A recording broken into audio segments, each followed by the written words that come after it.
Hello quilty friends, I'm Maud MacDonald, the Retro Quilter, and I'm going to show you today how to do one way of doing the Quilt As You Go method. It's really quick, it's really easy, and I think you're going to have lots of fun doing it. So, I am currently working on a retro daisy quilt, so I have rather large blocks for my quilt top. They are 16 inches square. Now, I will be appliquing these later, so I just need them like this for now. If you had your block, your quilt block already, that would be just the same, just as fine, okay? So, the big difference between Quilt As You Go and quilting a traditional method of quilting a quilt, you would have typically your big chunk of batting, however big you needed it. In this case, you're going to need blocks of batting, and they just need to be a little bit bigger than the size of your quilt top block. So these are 16 inches. So my batting block is approximately 17.5 to 18 inches square. So when I baste those two together, it will look like this. I just have a little bit of wiggle room for when I'm quilting to go over that edge. Now, I will not be putting on a backing.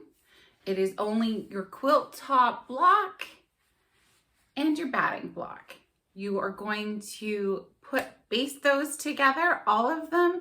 If you need to mark before quilting, go ahead and do that as well. And then we're going to quilt it, and I'll show you the rest in a minute. Okay, so I have quilted all of my quilt blocks, and some of them look like this, and the other ones look like this. So I've quilted them all, then I've appliqued the daisy on top. So now what I'm going to do is sew my blocks together as you would a normal quilt top by aligning everything up. I would use some pins here and sewing along with a 1/4 inch seam allowance. Now, because these are different, I want to pay close attention to the placement, that they are all alternating like so, okay? So I'm going to continue doing that. I'm going to sew my blocks together, and then I'm going to sew my rows together, and I will have a quilted quilt top. You got your rows, sew your rows together until you have a quilt top. Alrighty, ta-da! You should now have a quilted quilt top. Then what you're going to do is baste.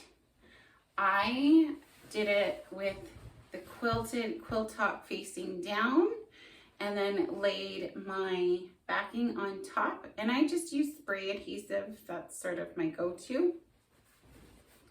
So now I've got my backing on, and all I'm going to do to quilt it together is stitch the ditch around the blocks, and that's it.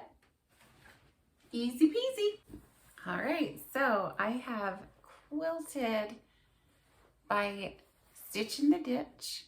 Now, this is my first time actually doing the Quilt As You Go method, and there are a few different ways that you can do this. I prefer doing it this way so that it looks like I quilted it normally. I will say that when you are quilting, if you have pressed your seams to the side, that can be a little bit too much when you go to stitch the ditch, if that's how you choose to quilt everything together. So if you can open up your seams, much better route, although that can be tricky with all of the batting.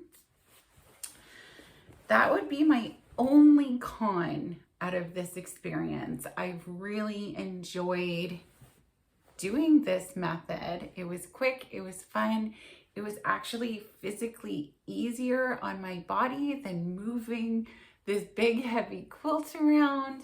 So I highly recommend it, and I hope that you enjoy it and have fun quilting too.